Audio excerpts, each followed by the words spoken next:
Good morning, good afternoon, and good evening, and welcome to yet another edition of the Pure Digital Passion Podcast with me, Moses Kamibaro. My guest today is Maurice Matheka, a very old friend of mine going back to the Mombasa days. And Maurice has a very interesting career, which is partly why I have him here today. Maurice is a certified sex therapist as well as a relationship therapist trained in the UK, somebody I've known for many, many years. And today he's going to go all into the inner workings of what makes relationships tick and why sex in particular is so important to these relationships. So thank you very much for joining us, Maurice. Hey, thank you for inviting me, man.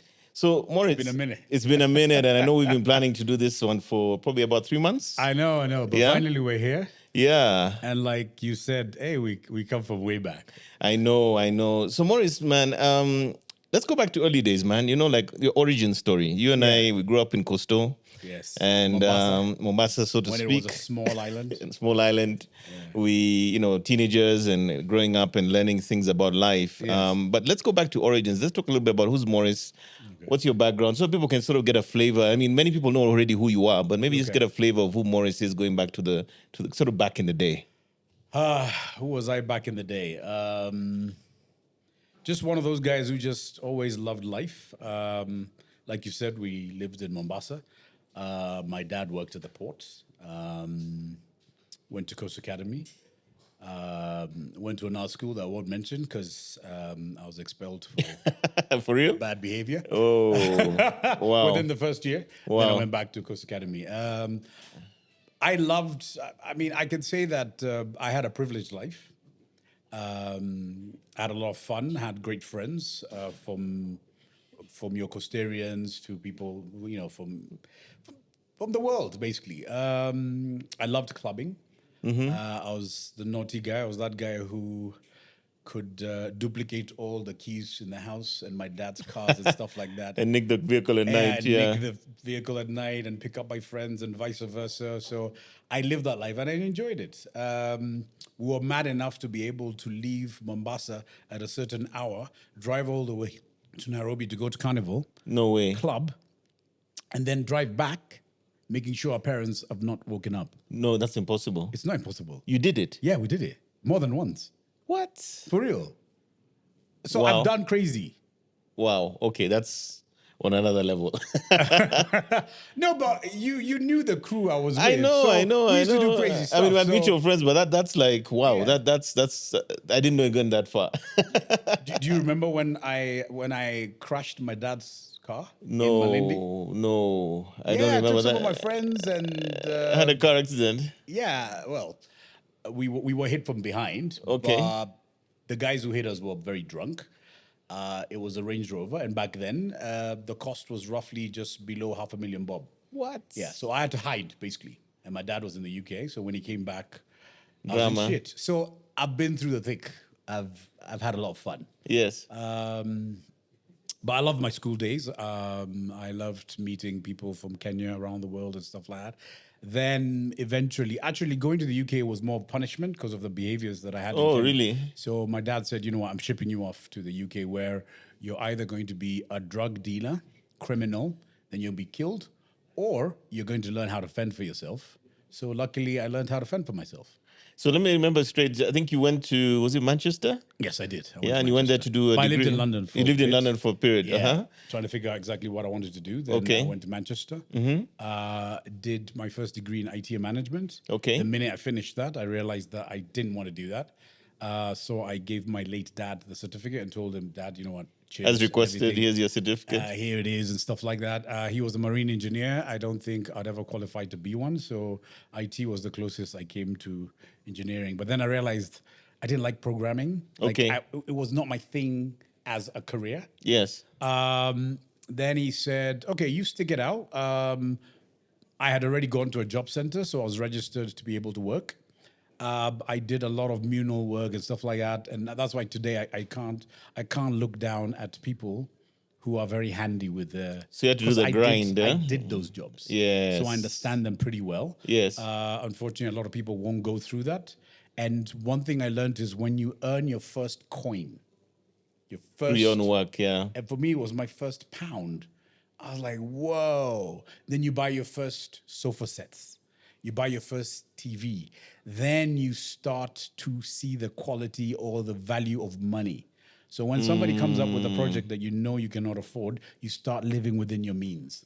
So remember when you said I could either be a criminal or sort myself out? That's how I started sorting myself out. So for years, I fended for myself.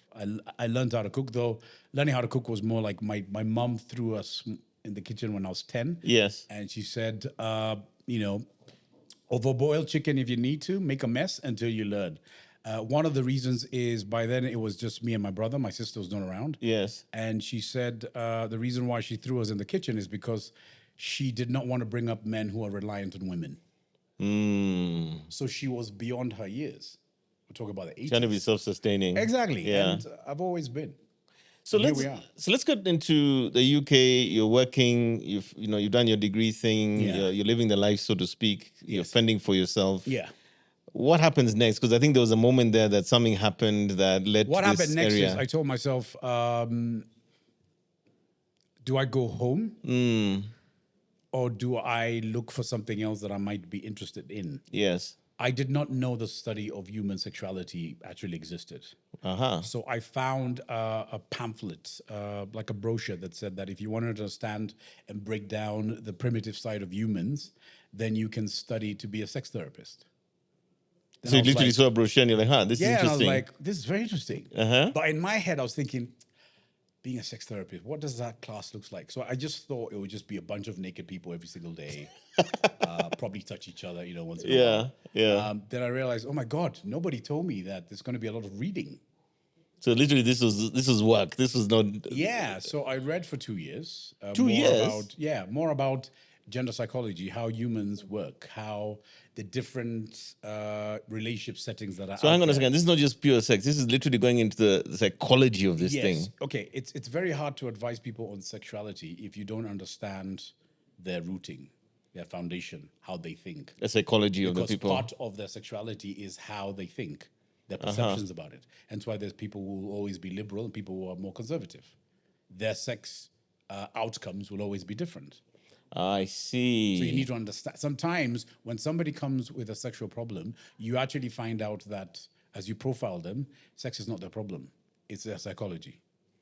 That's where it starts from. That's a root cause, so to speak. That's the biggest cause. So you need to solve that first before you go into the sexual elements.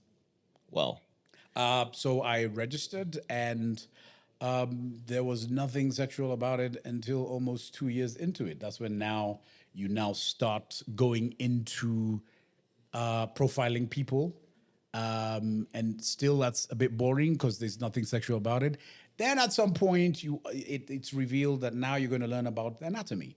You're going to learn about the male anatomy, the female anatomy, how it works. Break this down for me. How is this done exactly? Do you like go into a room and you see things, or No, you go into a room and there's a subject. Like the way you go to a paint room where they're painting somebody. Yeah. Who is An naked and artist? stuff. Yeah. Yeah. So you have people who are subjects, and you're using their bodies. You're not using a dummy. And they're showing you stuff or doing stuff. Well, you're being shown using them. Wow. You see what I'm saying? It's almost like a doctor would in an anatomy type of a thing, right? When they're training. Yeah, Yeah. a lot of doctors I know were not trained that way. I think so. I was a bit favored in that sense. Okay. And that's how you get to know the physical attributes of a man and a woman and how they work, and the neurochemicals that trigger them. And that's how you're able to separate that sexuality. It's in its own department. Right. Yes, it's not intertwined with love as people do. There's a Oh, romanticized. this is literally version. the chemicals, the Exactly. physical. It's not down to I the. could easily tell a woman I love you, but my entire sexual body says I'm not attracted to you that way, but I love you. And people struggle to differentiate that. Yeah. Yes, that's because love is the one that conquers everything. Love is the seed that grows everything, which is flawed. It's delusional. Some might say that is blasphemy. Let them say, but I'm just giving it as it is. So let me get this straight. So you move from sort of the psychology piece into the sort of the physical side of sex. Correct. And then what happens next? What happens next is you now start practicing, but you're being guided by your mentors. Okay. And then at some point, you graduate, and you're told, voila. But now the funny thing is this: I prefer practicing in Kenya than I did in the UK. Oh, Reason being, Kenyans are far more liberal sexually than the English. really? Fact. Fact, from what you've We seen. think Caucasians are the ones who brought about all the naughtiness that we know. That's flawed. A lot of material that I read stated that some of the things like a woman's ability to ejaculate was actually traced back to the fact that African tribes, at some point when a woman ejaculated, they called it peeing because they didn't have the word squirting. So they used to say an African woman would pee on her man as a show of excitement. They were just referring to squirting. This is something they had never seen. So Wow. where did it begin? With us. Okay, so you're saying inherently we knew this stuff a long We time knew ago. all this stuff. It's just when we now absorbed their teachings and The cultures their and cultures and norms. stuff like that, we eroded all the sexual camps that we used to have. It's as simple as that. There's nothing new that I'm teaching people. I'm just bringing it back to Africa, where it belongs. So I just want to trace back a little bit. So you're in the UK, Yes. you finish this program, you start Yes. practicing. Yes. And then I guess at some point there you figure it's time to come back home. Yes, I figured, but I was very reluctant. Uh-huh. One, because right now I can say that I did my research in terms of things would work very well. It was not easy to transition from there to here because I literally moved. Like I had a mortgage, so I had to sell the house. I sold the cars. Like I packed everything in a container. You came back home. Yes. And I had a partner at the time, and we came back together. And she was from the UK. And wow, Kenya was tough. Just that transition to being here. It was tough. It was really tough. And at this point, are you like full-timing the therapy thing No, or I didn't practice therapy for another 2, 3 years okay. after landing. Why? Because nobody knew what it is that I did. So what I did is I started giving free sessions to groups of women. Free, Uh-huh. free. So you tell a friend, you tell a cousin, get your girls together. I'll give you a session for free. And this would be probably premarital women, maybe weddings, things. Well, how would you do this? Well, I'd either be invited to bridal showers or Yeah. just a group of ladies. They just wanna know would come more. together. Some are single, some are married, some are divorced. They just want to hear, what does this man have to say? And from that is when people were like, okay, he seems to understand this subject well. We'll refer him to other people. That took about 2, 3 years. Actually, the advantage was this. I used to listen to Nini Washera. She's the only person, the only human that was talking about sexuality. And it was on radio. And that's when she was at Capital. So I used to stay up to listen to her show because it was in the threshold where she could speak about that. Can't remember. I think it was like 10 p.m. and stuff like that. And I told my friends, I listened to this. I never used to listen to radio. Even in the UK, not as much, but I paid attention to Nini because she was like, wow, I love this. Like, and it's a woman doing it. Amazing. So I listened, and one of my friends said, you know what? Because you like yapping a lot. And you sound. I mean, you great. worked on radio for a bit, yeah? No. I hadn't worked with radio. That's why I'm Oh, going you're with going this. to this now, yeah. Yeah. So because you like yapping a lot, why don't you try radio? And I said, I've never done radio. Like I never studied radio. I've never studied media. Blah blah blah. Yeah. And my friend said, to be honest, you don't. You just need to sound the way you do. So just apply. The worst they can do is say no. So I applied, and I got a gig, and I was on radio with Shanice.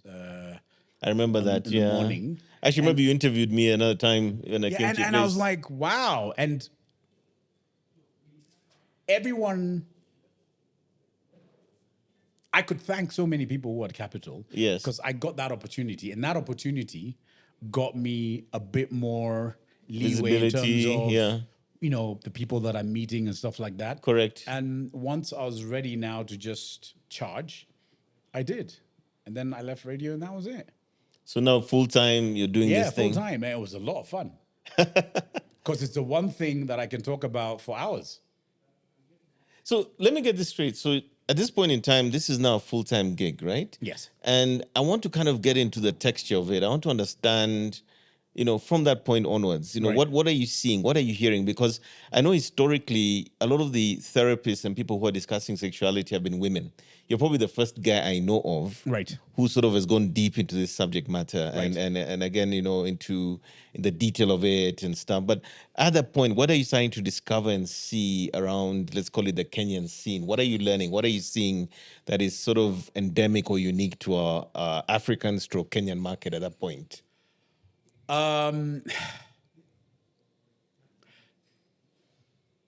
think maybe because of our background and maybe people who colonized us and the fact that I think as Kenyans, we took on the westernized life much earlier and faster and welcomed it more than many parts of Africa. As a sex therapist, I can say it's Kenya and maybe, not maybe, South Africa and maybe Botswana, where I could do this job. In most other African countries, I wouldn't survive. Taboo, Yes. would you No, say? it just, I would have no clients.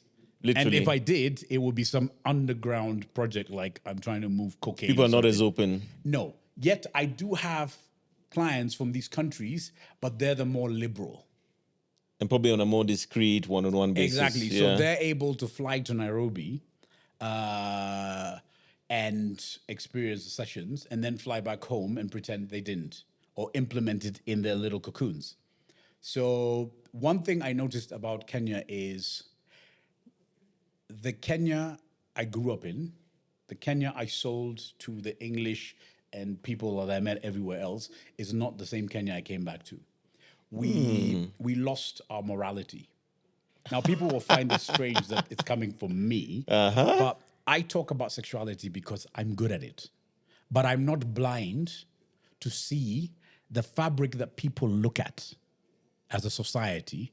I'm not blind to it. I know the fabric I lived in and the fabric that I found. Today, morals in Kenya are gone, which makes my business much easier. Do you see what I'm saying? We hide behind religion. All the what 95%, 98% of my clients are women. They all come from a religious background. But the things they do in their sexuality allows them to be able to be taught by me. Wow. The sexuality they want to advance has got nothing to do with their religion. If anything, their religion does not allow them to do certain things that they would like to do. Ooh. You see what I'm saying? Religion as it is does not care about a woman's orgasms. It cares about the man because his produces life. Wow. So it's got nothing to do with the excitement between two people. Okay. You and I just seem to get excited because we have a biological default setting that when we get there, we have this ooh moment. But beyond that, religion doesn't care. Hence why religion wants that ability to be able to produce a congregation that they can follow. So that when you and I are no longer there, we then have another set of humans who then reproduce. So we're almost like we're in a farm. You and I are being cultivated to farm other Yeah. human beings. Whoa. That's the primitive side of society. They don't care how things are happening in your bedroom. They just care that your semen is viable to create life. That's it. Some would say what you're saying is really like heretic stuff, No. You see, and you mentioned other therapists. My only issue with other therapists is this. I love the fact that they're trying to help.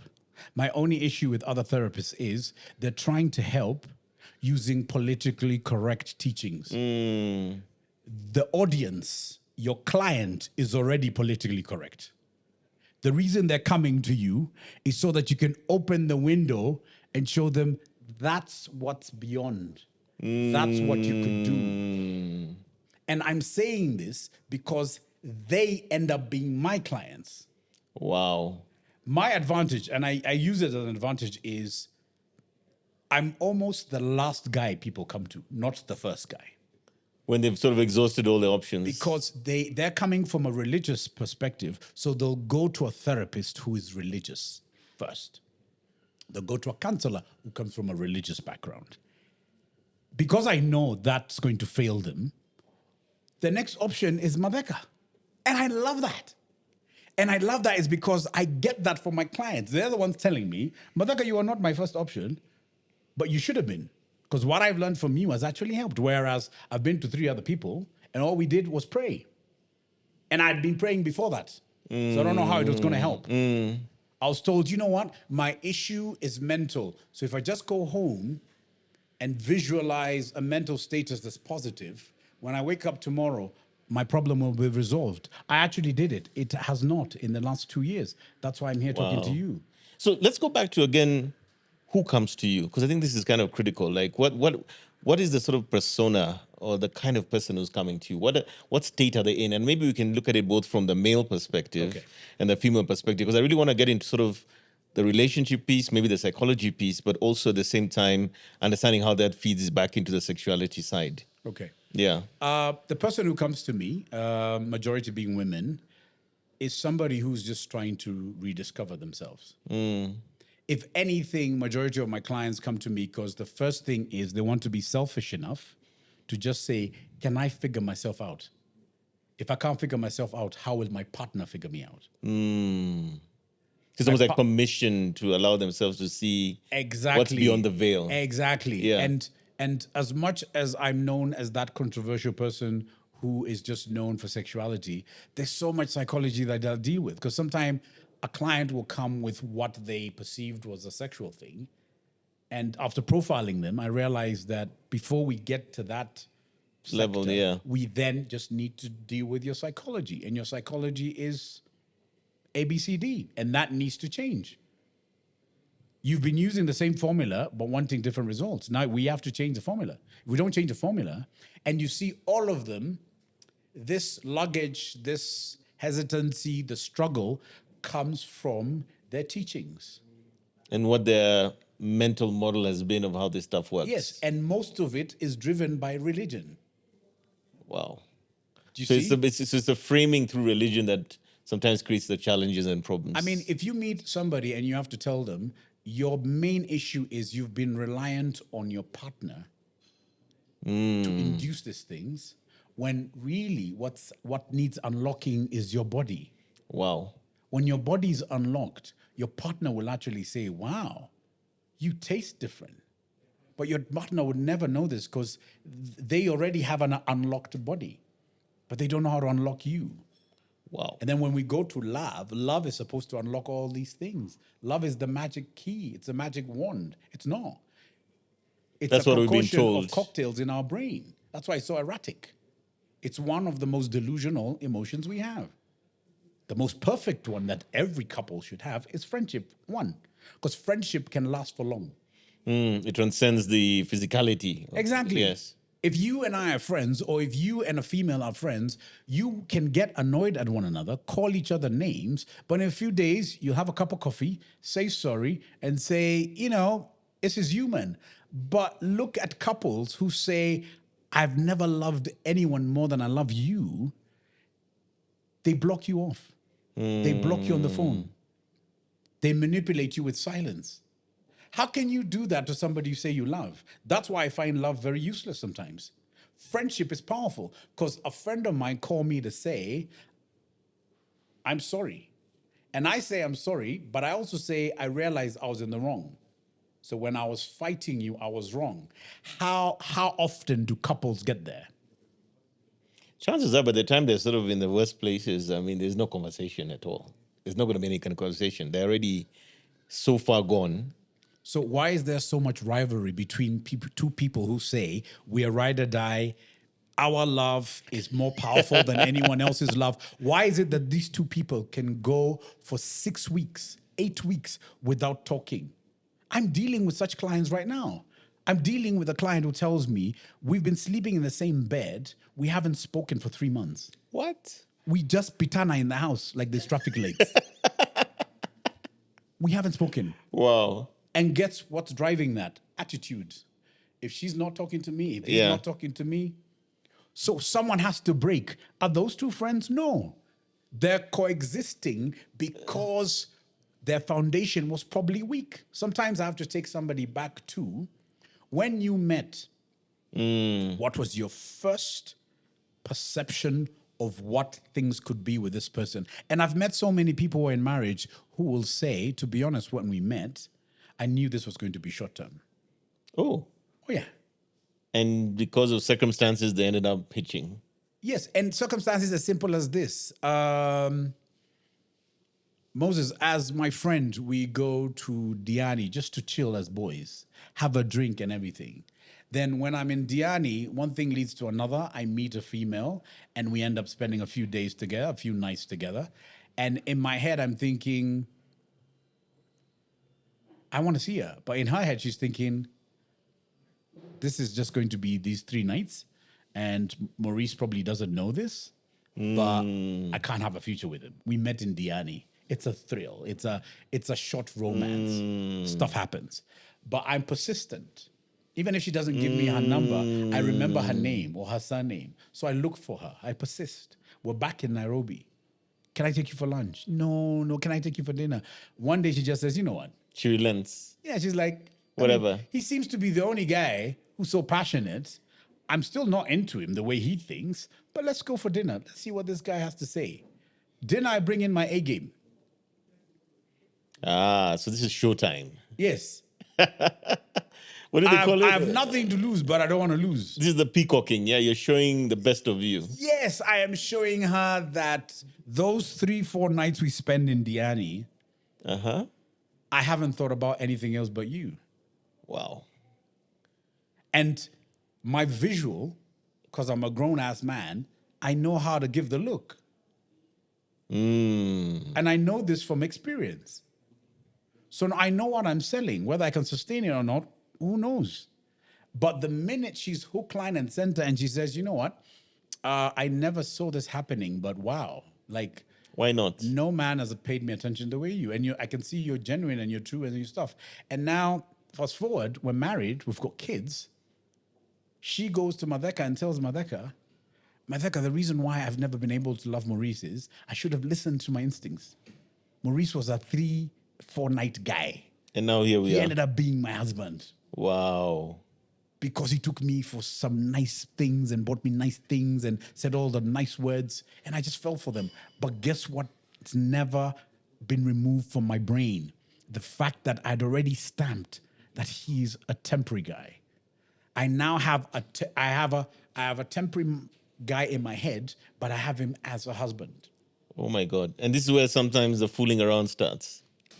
At some point, yes. But that's not even why I'm seeing her. I'm not seeing her because she's fooled around. I'm seeing her is because she's suddenly now hit that age where she can no longer lie to herself. Where things are, really. Yes. She looks at me and says, you know what? I have known you for years. I think you're a really nice guy.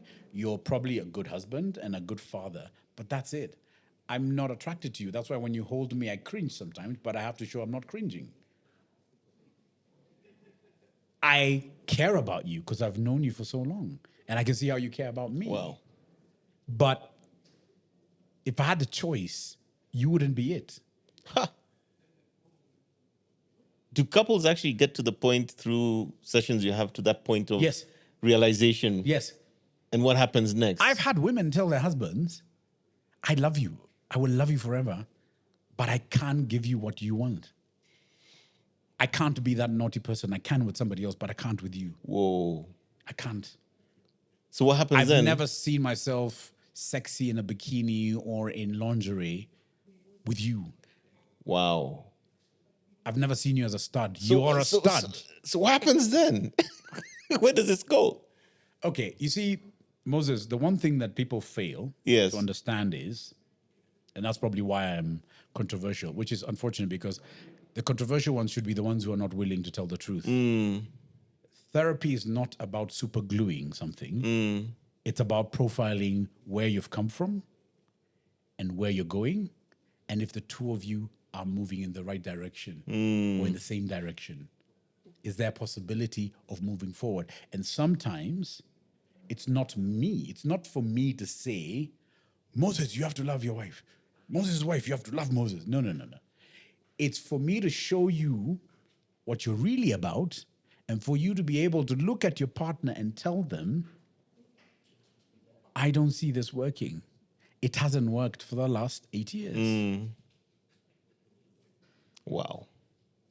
Now, this is interesting because I think we've heard the woman's perspective. Yes. I'm also keen to hear where we are with men because I think you and I earlier had a conversation around Yeah. some of the wearing trends we're seeing around men. And more importantly, I think it's a reflection, like you said, around our moralities and other issues. But what's happening on the men's side? I think this is something that we definitely need to get into. The most unfortunate thing that's happening around the world right now is the biggest killer of men is suicide. And why Men is are that? struggling to exist in this world. One, because we've been stripped of our manliness. And I think you purported to it is we are simps. We are not the versions of our fathers or our grandfathers. We're just not. We're being politically correct. If those niggas woke up, they'd probably want to die again. We've been stripped of any masculinity. Masculinity today is you smell right, you look right, you wear the good clothes, nice shoes, and you can afford to go to all the nice restaurants and holidays and drive a nice car and live in the right postcode. That's what being a man is. But dare you like rugby, dare you like doing masculine things, you're toxic. And the dynamic of dating has also changed. It's become what has happened to dating. Dating has become a transaction. The number of men who are telling me, I have literally been vulnerable with this woman. I've literally shown her my good sides. But she's just treating me like I'm a simp. I'm taking her out to all the best restaurants, but I'm having to drop her where she says I'm dropping her at her mum's or her dad's or her uncle's. But later to find out I actually dropped her at a guy's place, and that guy has never bought her a dinner. He's never addressed her the way I do. He's never been vulnerable with her.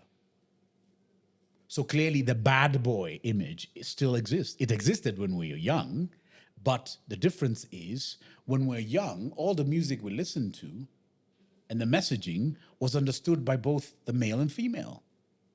If I took somebody out for dinner, you'd literally see her appreciate, wow. And I'm not taking her for dinner because I want her to affirm. It's a gesture of romance. It's a gesture of, I'm loving this too. I'm not doing you a favor. But today, people have the audacity of being taken through school, university. I get you a job, I get you this. And then at the end of the day, you're like, but Maurice, I didn't ask you to love me. I didn't ask you to invest in me for 12 years. Did I see this the other day with, is it Kaká, the footballer? Where his wife divorced him because she said he was too nice. But you see, that story in my field Yes. is an every month story.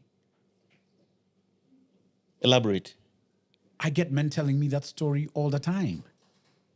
Men are being left for being too nice. Men are being left because he's smothering, he's too nice, he's too sweet, he's too predictable, because instead of spending time with these boys like other men do and giving me a bit of a headache and I'm wondering why he's coming home at 4, this guy leaves home at 7 and by 9:30, the sweetness is him has come back home. So I'm thinking, am I living with a man or a poodle? What? Yeah. Is this what the women are saying? Yes. They are frustrated by a guy not being bad enough. Yes. So what's your advice? What are you talking about, Moses? I have had women who said, I married my husband because I knew he'd be loyal. Because I've been with a bad boy. Ooh. That guy broke my heart so many times. But right now, I need you to nudge my husband, Kidogo, and tell him, just bring out 40% of your badness. The sweetness of yours is drowning me. I don't need you to tell me you love me every day. I need you to cause me to miss you, to want you, to crave you, to hate you because you're not paying me attention. I need some instability. I need you to tell me you're going to the local, but you end up in Nakuru. I don't know how. I need to hate you. Women are telling you this? Yes. And Moses, as a man, I'm just thinking, everything I thought a man is supposed to be is not it. It's just not it. It's not. It mutates so fast. Moses, you can be the most decent. You know what decent looks like, and appropriate and faithful and loyal and loving. And you are basically labeled as a simp, weak, and pathetic. Fact. So what's the turnaround here? Because if I'm hearing you correctly, right? Yes. This is a common conversation you're having Yes. with men. Women are also reaffirming that there's an issue here. Correct. Guys need to be less good, a little bit raw, a little Yes. bit bad boy. Yes. And I think historically we've always known about the bad boy. He's always is the one that the woman will never marry. Same with the man who will never marry the party girl. Yes. But they love the good time. Yes. So what's the fix here? Yeah, but you see, what I've seen happen is I've seen the good guy turn into the bad guy. Ooh. And the worst thing is, a good guy, when he turns into a bad guy, he eats all the other bad guys for breakfast. Get out of here. The original bad guy will never be as bad as a good guy. Get out of here. You see, the good guy knows all the tricks of a bad guy. All the tricks. It's just he never used them. Because he chose to be straight. Okay, let me give myself as an example. Yeah. There's no field I cannot. I can eat bad guys for breakfast because I know all the lines that they come up with. I know how to engage them. I know how to give them erectile dysfunction. What? But on the other hand, I have a sweet model, Maurice, who wants to take a woman out for dinner and just concentrate on her. And buy And roses. I'm clocking on my left that there's a woman trying to get my attention, but I'm like, I'm not here for you because I've seen that happen in a restaurant. There's a guy giving her flowers and everything and blah, blah, and she's just engaging me like, hey, what's up? And I think, hold on, can't you see I'm with my woman? What? So if I wanted to be the bad guy, You could. I'd be the baddest of baddest. I'd be telling bad guys, I know you're a bad guy, but you'll never beat me because I'll shred you to pieces. But that's not my energy. It's not my natural energy. My natural energy is from the Jodeci's and the Boys to Men's that we used to listen to, and the Shy and stuff like that. You know what I'm saying? No, I'll buy you still dinner too. Exactly. I'm still a Barry White kind of guy. Yes. But the question is this: how many women understand what Barry White's message is in today's world? Not that many. That frame is gone. That frame is gone. That's why we're having to do all this money crap. And that only lasts so long. So when we break it down, like, what's the way forward, Maurice? In this, I mean, look, I'm probably asking you probably the hardest question here because, okay, it's bad. We've heard the woman's side, we've heard the man's side. Relationships have to work or at least find a way forward. When you look at it, what happens next? Where does this go for both the man and the woman? I have nothing positive, to be honest, to tell you. Okay. Because marriages are not going to get any better. Wow. They're going to get worse. Literally. Yes. Reason being, we're now in a world where it's not about a small periphery. We have too much choice. We have too much choice. You could be spending 2 million Kenya shillings a month to facilitate for your family and your woman. There's another guy who will drop 5 million. He'll disable your relationship. Because of his resources. Yes. She's even fighting very hard, but she's thinking, I have to think of my kids. Wow. I'm in a position where a woman will call me up and ask me, there's a deal that I need to make, and it's abroad. And the guy who needs to sign it has told me that you need to find a way to be away from home for 2 weeks. But when you get home, you're going to have a $250,000 contract. And the principle here is that they're going to do something, give me 2 something weeks. for something. Yes. And by the way, her husband has been looped into this deal. The husband's waiting for her to come home with this deal, But not knowing there's this other. not knowing what needs to happen for the deal to be. Get out of stamped. here. She's not asking for my permission. She's just asking, what do I think? Wow. And to be honest, Moses, I don't use emotions when I'm answering people. I have to ask her, for you to be asking me this question, you're looking for some kind of validation because you've already made the choice. You're going for $250,000. Just a rubber stamp now. So you just wanted to hear my opinion because I'm not going to judge you. Wow. So it doesn't get better, it gets worse. And to be honest, the logical things are, I'm sure you've done worse for free. You've done worse because For fun. you took 2 bottles of wine instead of 1 glass.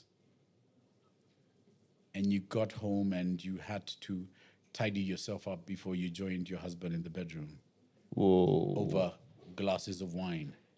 Which is So, much less. yeah, so I'm not seeing $250,000 slipping. So if that's what you wanted to hear, This is you- the stuff you're picking up. yes. What about the guys? What's happening on the guys' side from that same perspective? What's the way forward? I've saved a lot of men from spending money they didn't have to spend. When you hear a man say, there's a woman I was dating, I'm married, but there's a woman I was dating, we're no longer dating, but before we broke off, there are promises I made. Will I be less of a man if I don't avail the promises? Like what, buy her something? Buy a car. But they broke up. No. Moses, that's the one thing that we always forget about men. We're more honest than people think. Our ego is always at stake. This guy is saying, yes, I know I broke up with her. She's probably sorting out another dude. But this is not about her or him. It's about me. Will I look small if I do not present what I promised? And I'm asking the guy, what does this look like money-wise? I gave her a certain amount, but right now I owe her like $30,000. There's something she needs to do with it. Dude, you want to give $30,000 to a woman who's probably not thinking about you.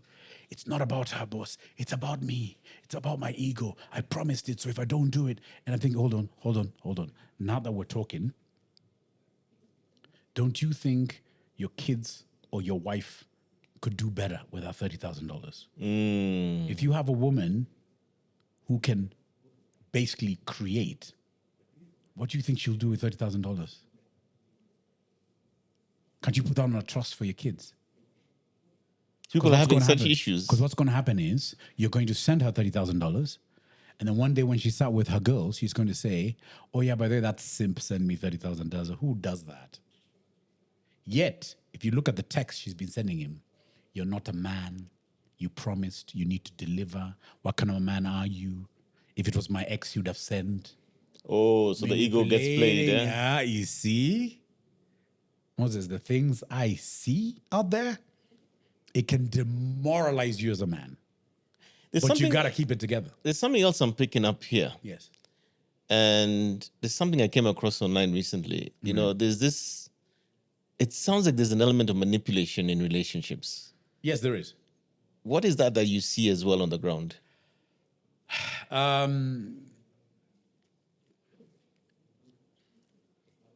You're thinking Men hard. have a physical, no, I'm trying to see how men have a physical attribute of, I can punch, Yes. I can shout, I can be aggressive, but you will never overpower a woman's voice.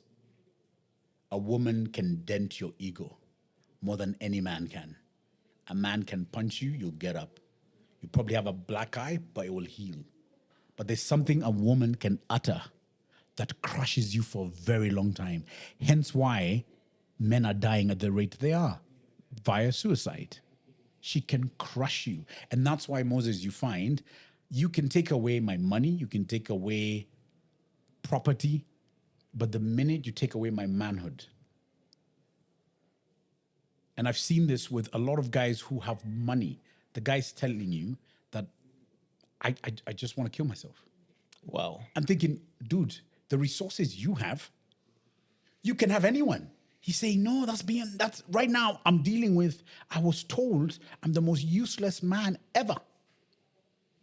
I was even told that bedroom game that she kept telling me that I have, there's some other few niggas who are better. Do you know what this guy's been told? You're worthless. This guy has moolah. This guy can just decide, you know what? I'll show you I'm not worthless. I'm going to gallivant around all the big cities and take selfies with the most beautiful women in the world. But that's not even what he's engaging with. He's engaging with, what river can I throw myself in? What die. bridge can I just go and showcase that I'm hurting so that she can see I'm hurting? Wow. But she's going to come to your funeral with another guy because I've seen that. Because I've witnessed that. Oh my I've God. witnessed a guy die. We go to his funeral and she's crying on another man's arms. He's come to soothe her. And later on, she's going to be sharing the same bedroom with that guy. You're 6 feet under and you took yourself because of her. She came with another guy to soothe her. She didn't come alone. And after that, they're going to have drinks after laying you on the ground. That's the world we're living in. I don't want to paint a bleak picture because the things you're saying, I think for many people watching or listening to this are probably having moments of shock the way I am. But I'm asking myself, is there silver lining to this? And this is where I think your years of experience and what you've learned on the ground from what Right. is versus what isn't. Yeah. You know, what are the sort of steps or what advice do you give people in general in these circumstances? You know, so that whether it's a woman, whether it's a man, the relationship, the sex issues, what are the things that, you know, almost like a cheat sheet you could give them that they could take away from this conversation? One, now that you're sharing the information with me, have you shared it at the same length with your partner? Is your partner aware of your struggles? Are they even talking? But sometimes that conversation seems like it can't even happen. Yes, but it can happen if I ask without like a mediation. Oh, If they agree to that, then we start our sessions. so you act as the moderator of that conversation. Exactly. And from that, I'll be able to profile who they are, where they've come from, where they're going. But you see, as much as would love there to be a silver lining where there's a model where things just work out, you've got to look at it this way. Almost 70% of humans who are together are mismatched. This is the science of it. Yes. One of them has psychologically checked out of this relationship a long time ago. They're in it because I can't look like I failed. I can't look like I'm giving up. Societal pressures. Separation is not an option. In my head it is, societally it's not. I look like I gave up. So I'm just going to string Just along. keep ticking the boxes. Yes. I'll have my thrills and come back. It's like going to an ice cream parlor, yet ice cream in your house is banned because you've got some dietary thing going on. Have your ice cream and then clean off your face, come back home and pretend you didn't have ice cream. That's how we're having our thrills. Oh, So it's not there must be a solution where at least 70% of couples who had a problem are now in bliss. It's never going to work that way. Because if you look at their foundations were very weak. We all want a companion because we hate being alone. Let's start there. loneliness is a big issue. We eh? all want a companion because Maurice is not considered a man. Actually, there are men who will not do business with me because I do not have a family or do not have a responsibility.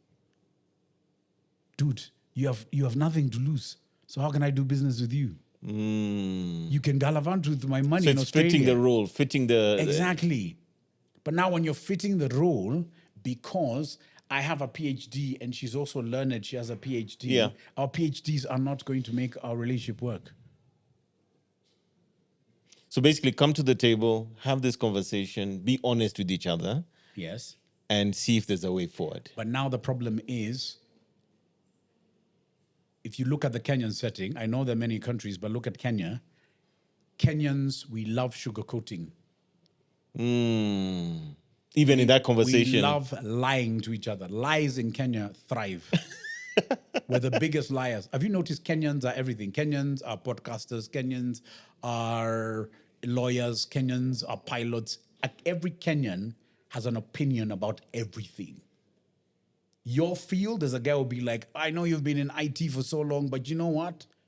My opinion is also valid. He has an opinion as small as an ant And yet, versus your years of wisdom and knowledge. Suddenly there's somebody who's read a book for half an hour. He's now equivalent to your knowledge. How does that work? it doesn't work. But those are the relations we have. Everybody's a therapist. Everybody's a sexologist. And no one is willing to say, I don't think I love you today. the way I did 10 years ago. Oh, no, no, no, no, no, no. That is rude. How can you say that to a human being? But guess what? In the West, that's why things are working, because you tell somebody the truth. There's something I didn't like years ago. I probably like it today, and vice versa. Humans need to learn that people fall in love and fall out of love. You're allowed to fall out of love. You're even allowed to say, I don't want this relationship to end, but I don't feel you the way I used to. And these are the things that remind us for me not to feel you. When a man says, when I get into the house, only one child recognizes me, that's why I end up coming home at 10 p.m. I don't like being in the bar from 6:30 to 10 p.m. But at the bar, George goes, hey, Maurice, I've won. Moses, hey, I've won. Hey, dude, you're looking good, man. Hey, Jim is doing you. He's getting validation. Wow, this is amazing. This is the family. I don't know who the hell those are in my house, because only one child validates me. And when my wife validates me, the first question is, did you pay the bill? Whoa. Wow, no honey, no babe, no, hey, you're looking cool. You're looking handsome, even if I'm not. Because I do that to her. When she wakes up in the morning, I'm like, man, you look so beautiful. Yeah, she's thinking, no, I'm all wrinkled and I don't have makeup on. I'm not doing it because it's a job. I'm doing it because the minute I committed to you as a woman, I feel amazing when I can tell you, you look beautiful in the morning. And guess what? I'm not blagging you. You literally look beautiful. Do you see what I'm saying? Those markings on the side of your body that you call cellulite, I don't see them. If anything, I love holding them and massaging you and telling you, this means nothing to me. What means is the entire package.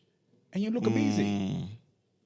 You know, I even remind her, there are men when you wear your office suits that look at you, and I love that. I love the attention you get. But do I get validation? I see what you mean. That disparity is a big issue, huh? Yes. And once a man doesn't get that, he'll start to crave it somewhere else. There's literally millions of men who just go to a bar to be innocent, to have their drink and drown their sorrows in that drink. But this amazing woman comes over and says, hey, cute man, can I buy you a drink? And I'm guessing this goes the other way as well, right? Yes. So women also having those moments. Exactly. And she's at that bar because she doesn't want to go home. Because at home, she's not validated. And then now we start sharing stories. I'm sad at home, so am I. If this continues for a while, we'll start thinking we're soulmates. We're not.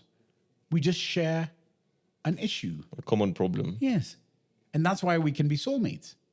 And the minute we make this intimate, I'm able to tell you things I was never able to tell my partner in the last 20 years.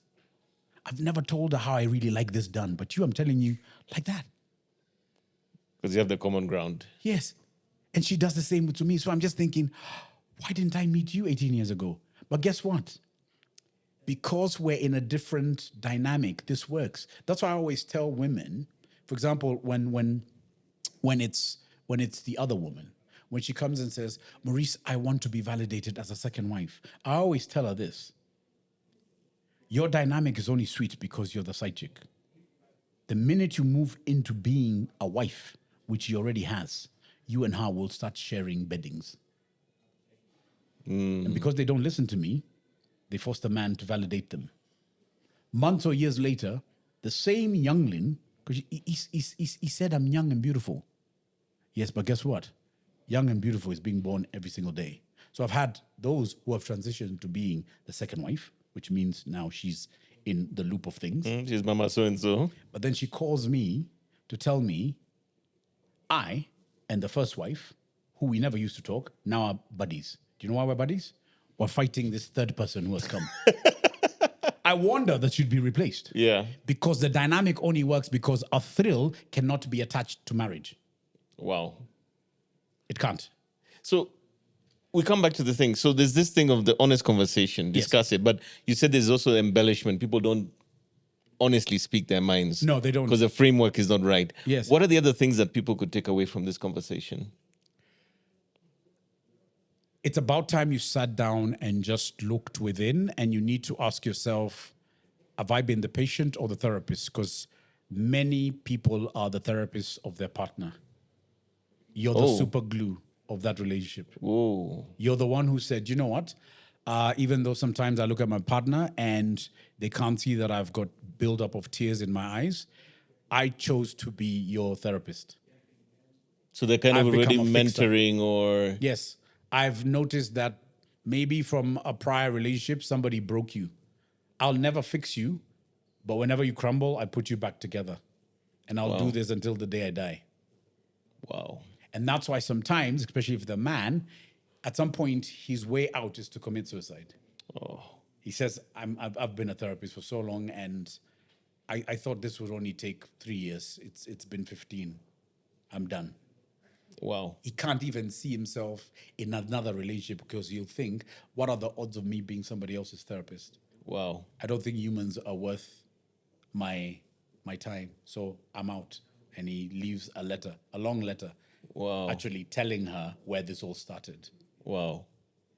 My sense of one day I'll kill myself started 15 years ago. Now is when I've decided enough is enough. That's deep. It's like having a doctor say, there's so many lives I wish I saved, but I never saved them. Is there anything else you think is critical?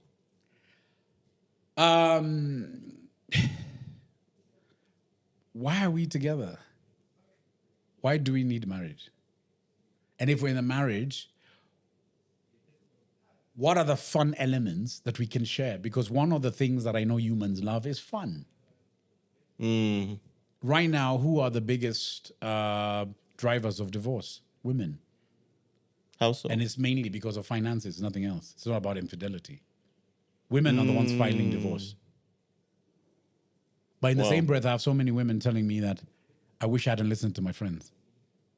Oh, thereafter. Yes. My friends told me to leave him. And that was can not get really the better. issue. These streets. But it's coming from an economic perspective. Yes, you can do better. You belong in that postcode where he keeps saying he can't afford. Why can't he afford? But the question is, Moses, all men are not going to be equal. Not every man is going to move from point A to B just because he wants to. There are men who have tried for a very long time. Again, it goes back to the suicide. So we have to look at why is it we don't have those stories of we lived in an SQ and we ended up in this postcode in a mansion. We don't have Yeah. those stories. Today is, wait, Leonie Leo. you've been living here for 2 years. How come he's not moved you to that area? See, come to the golf club. I'll introduce you to a guy who can probably upgrade you to where you need to be. So leave this bugger. This guy of upgrade, the only thing he wants to upgrade is his vibe and his money. And it'll be the short haul.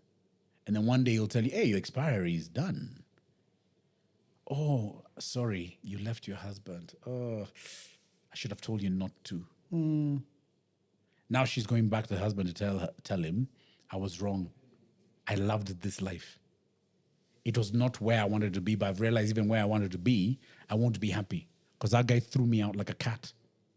Can you take me back? By then the husband is like, I moved I'm on, done. man. Yeah. You told me I'm not worthy. So go back to your worthy person who threw you out. I feel like you need to say something for the guys. Stop trying too hard. Stop trying too hard. I don't want you to give up, but stop trying too hard. And sometimes your instincts are telling you that she's not worth your time. Your instincts you're not are telling listening you, to you're it. not listening to yourself. Your instincts are telling you. You see, and that's the thing. Men are not liars. They're born in an environment where they have to lie because the lies sell better than the truth. Men are givers, but sometimes we overgive. Yet the narrative is men don't give. Men are selfish. Actually, the men who are being called selfish are the ones the light bulb has come on. They've realized this is bollocks. It's not worth the effort, to be honest. That's often later in life, right? Sorry? That's often later in life. Huh? Yes, but When they've sussed it out, yeah? exactly. But one thing that I've learned that that is not in my control is when I talk to young men, they think What's I'm this guy talking through, about? Yeah, I'm talking through my nose. Like, dude, first and foremost, your generation and my generation are two different generations. He only gets to learn when he's a bit older that I should have listened to that guy. I was talking to a young guy the other day. He's like 22. He's got a job in Dubai and he's going to be there for 6 years. And I asked him, so what are your plans? He said, I was told by some friends of mine who are a bit older that after 2 years, I need to come back to Kenya, impregnate 2 women, and then go back to Dubai. Because being a man is about knowing that you've sown a seed in Kenya. I told the guy, hold on. You're going to do what? Young man, this is what's going to happen. You're going to Dubai. You've told me that you're going to be paid in dollars. You've already told me what your transition and what you could be paid 3-4 years from now. This is what you're going to do as a young man.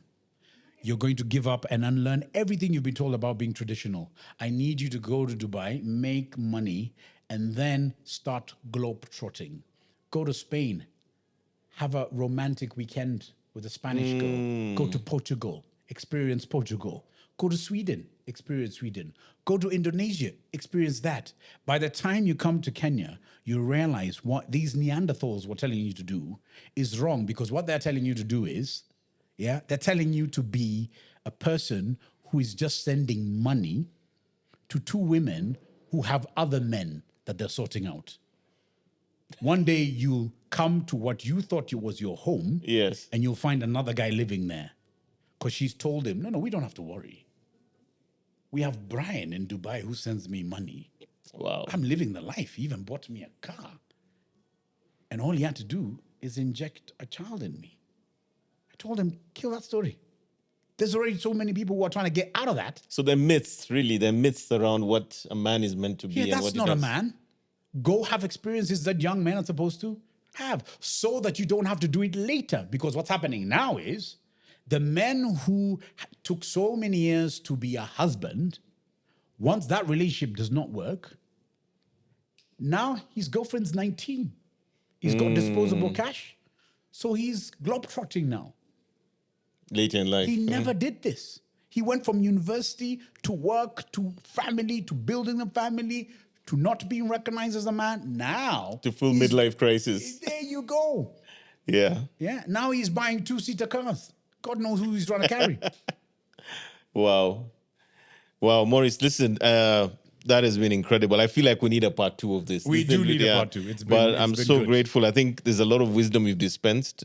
Some of it a bit shocking, but it is the state of It play, is, the it state is, of play as we it know it. is. But thank you so much. Yeah. I really appreciate it. And more importantly, I think for the audience and the people watching this, it will give them some key insights into some of the key issues around relationships, and more importantly, how this also feeds into things like sexual relationships. Yes. But thank you so much, Maurice. We'd love to Thank have you you for back on inviting me. again. Yeah, and we'll Hey, see how it goes. It's been real, man. Yeah. But we need to keep in touch. Absolutely. Thank you. So there you have it from Maurice, one of the few male sex therapists and also a relationship therapist here in Kenya. You've heard it from him, what's really going down. But more importantly, I hope you've had some valuable insights, and we'll catch you in the next one.